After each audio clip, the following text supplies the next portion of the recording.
Hey guys and gals, it's your buddy Drew with Living History's Mysteries and Ferocious Feline Productions.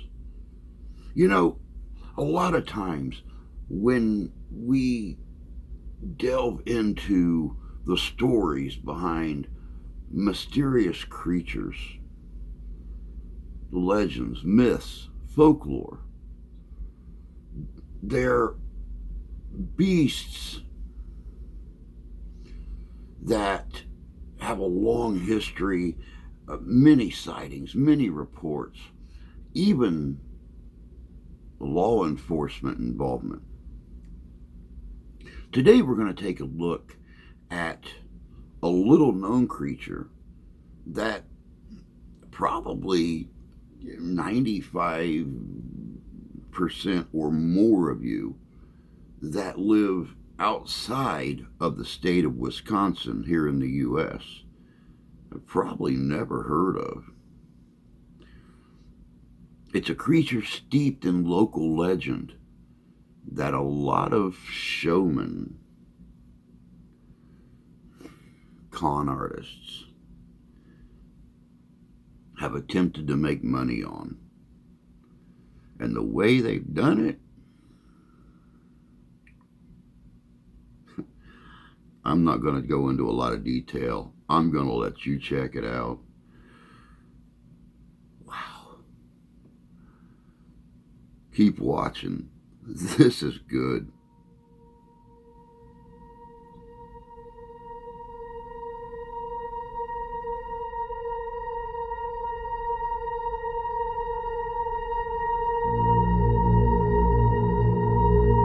Monsters of varying types have haunted humanity since the first Homo sapiens began telling stories around the fire. Beasts ranging from almost human-like to downright terrifying have stalked our nightmares, haunting villages, roaming the countryside, lurking under beds and in closets. Sometimes these creatures are based on something real, like the chupacabra in Latin America or the kraken that swam the unforgiving oceans of our ancestors. Often they are a product of misidentification, being seen in the corner of someone's eye or as a shadow in the darkness. Then there are those cases where human imagination meets the desire for profit. Whether the goal is to make money from unsuspecting onlookers or to pull the wool over the eyes of victims for a laugh, the end result is the same. One such story has its roots in the 19th century, where mysticism and superstition ruled the day. Charlatans were everywhere, and the best among them would carve out names that would echo into the present. P.T. Barnum, the Fox sisters, and George C. Parker are a few of the most famous examples, but there are many more. One lesser-known, mostly forgotten example was a man by the name of Eugene Shepard.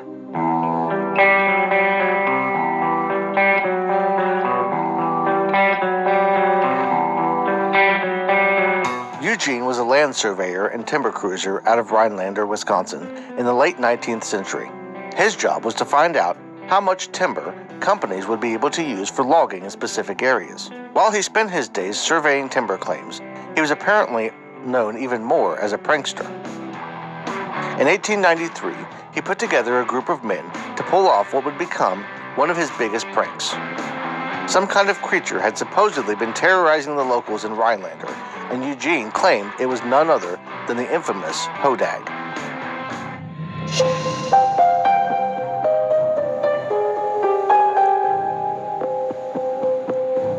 Hodags were the stuff of legend, a story told around the campfire by lumberjacks after a long day of felling trees.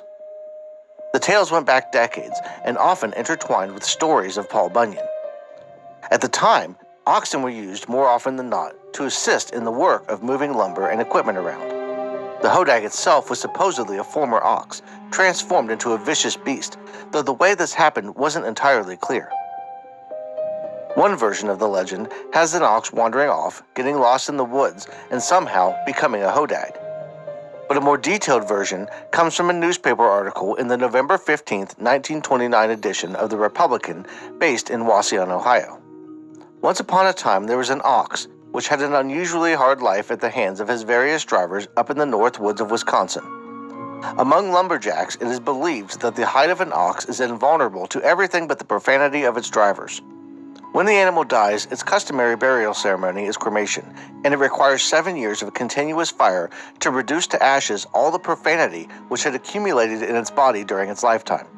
So when this particular ox died, a brush fire was built around its body and kept going for 7 years to obliterate all the curses which had been heaped upon it in English, French, Irish, Scandinavian, and German while it had toiled in the lumber camps. At the end of the 7th year, the fire was allowed to die down, but instead of there being left no trace of the ox, out of the heap of ashes there rose, phoenix-like, a fearsome creature, such as pictured above, which exhaled an obnoxious odor, and the swish of whose tail made the earth tremble. The idea of the beast being born from such terrible mistreatment may have been a warning or a lesson. Before modern technology, a lot of the more difficult work carried out in lumber yards, mines, and other dangerous places was done with the assistance of beasts of burden like horses and oxen. The thought of one of these beasts returning after death to seek retribution, or having the stress of its life turn it into some kind of monster, would have been enough to make anyone think twice about how they were treating the animals that worked alongside them. After describing how the beast came to be, the same article dives into its grisly end at the hands of Mr. Shepherd. For some time, the monster preyed upon the lumber camps, its favorite food being beef on the hoof. Then, according to Lakeshore Kearney of Wausau, Wisconsin, an old-time lumberjack who has written a book on the Hodag, E.S. Shepherd of Rhinelander, Wisconsin, another old-timer in the North Woods, succeeded in capturing it by digging a hidden pit in a trail which the Hodag was known to frequent, and luring the Hodag to it by having a young man of marathon fame and a noted ski jumper lead an ox along this trail with the Hodag in hot pursuit. After its capture, the Hodag was put to death, skinned, and mounted. This was the first supposed encounter Eugene had with the Hodag, but it wouldn't be the last.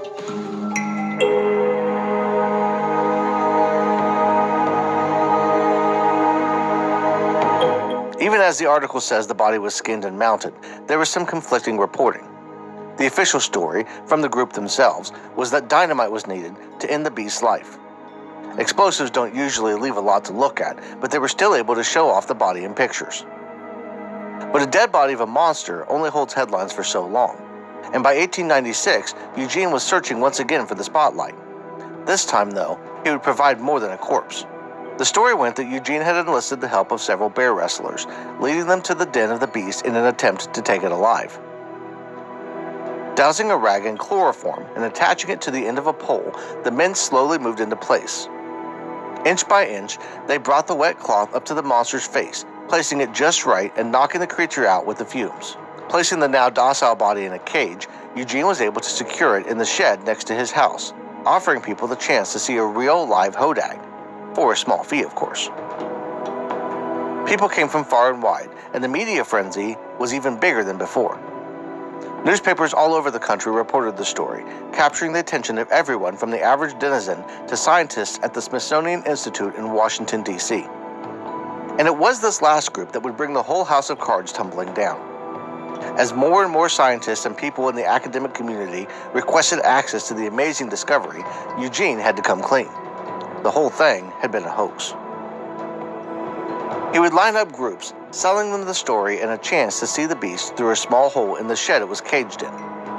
As they looked on in shock, his sons would manipulate a system of pulleys to make it look like the monster was moving around, increasing the movement to match the noise of the crowd as if they were riling it up. This had the result of keeping them tense and worried that too much noise would anger the creature enough to allow it to escape and claim them as its victims. Even as a hoax, the story became the stuff of legend. The town of Rhinelander, Wisconsin adopted the mythical being as an official mascot, even erecting a monument to it in front of their visitor center. Many businesses in town also bear some mention of the Hodag, and the legend has helped the town prosper in many ways over the years. Eugene Shepherd would go on to operate a resort near Rhinelander until his death on March 26, 1923.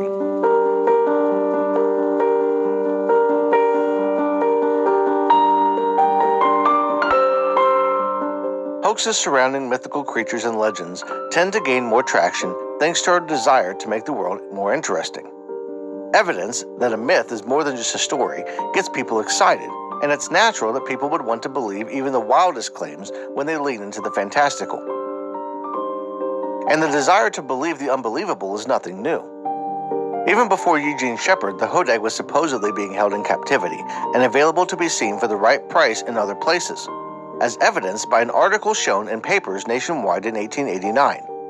From the December 26, 1889 edition of The Pick and Gad out of Shalsburg, Wisconsin, a story titled "The Hodag Was Sick." "We had 49 minutes to wait at the depot in St. Thomas," says the New York Sun, "and everybody was taking it easy, when a young man from the farm, who was drawn there out of curiosity perhaps, walked up to a well-dressed man who was pacing up and down and began, 'Say, isn't your name French?' 'It is, sir,' was the reply. 'You were running a show in Buffalo last March.' 'I was.' 'Price of admission was 25 cents?' 'Exactly.' 'Well, I was there. I went in. You had a big sign out saying you had a Hodag on exhibition. Being as I had never seen one, I paid my quarter, but it was an infernal swindle. There was no Hodag there.' 'Ah, I remember. He was sick for a few days.' 'Well, I want that quarter back, or I'll take it out on your hide.' 'When I go to see a Hodag, the animal has got to be there, or the money comes back.' 'Quite right, my friend,' calmly explained the other. 'You happened to hit us when our Hodag was sick, but we gave you a far greater curiosity in his stead.' 'What was it?' 'The exit. Didn't you see him?' 'I saw a sign over a door, but I didn't see no animal.' 'Well, if you didn't open the door, it wasn't my fault. The exit was there to be seen, and everybody who saw him said he beat 4 Hodags rolled into one.' 'Is that so? Well, I was in too much of a hurry, I guess, and if I have hurt your feeling, I beg your pardon. An exit isn't a Hodag, but if you were doing the best you could, I have nothing to say.' This lighthearted story is only an example, but it shows the mindset in place for those who set these hoaxes up, and many who fell for them. People wanted to believe, and even now still want to believe, that there is something magical or mythical out there to be captured. Even when the thing they were promised turns out to be a hoax, the next one is sure to be real. One more that I'll summarize rather than read verbatim comes from a story printed in 1892 in newspapers nationwide, detailing the journey of a very unlucky pig. The pig goes through several terrible incidents, like being kicked by a horse and getting caught in barbed wire, becoming horribly disfigured in the process. The family who owned the pig decided to sell it, getting a price that was well below market value, but still a fair deal for an animal that looked nothing like it should. Weeks later, they were in town for a 4th of July festival when they spotted a sign advertising a Hodag being on display inside a tent. Wanting to make sure the family saw the creature and afraid they would be the only ones to miss out, the father pays the entry fee for himself, his wife, and their children. Walking into the tent, they find that the Hodag was actually the disfigured pig they had sold to the merchant.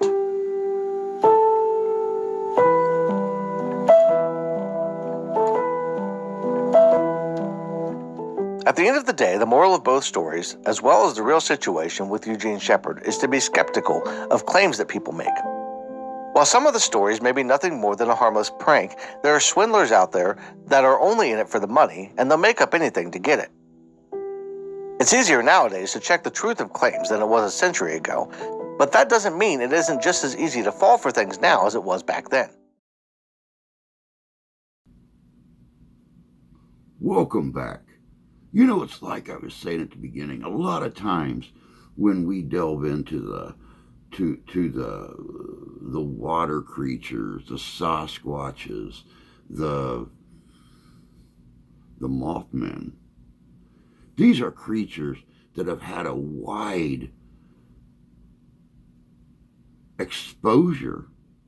Law enforcement, military, civilians, all have made reports on these creatures at one time or another.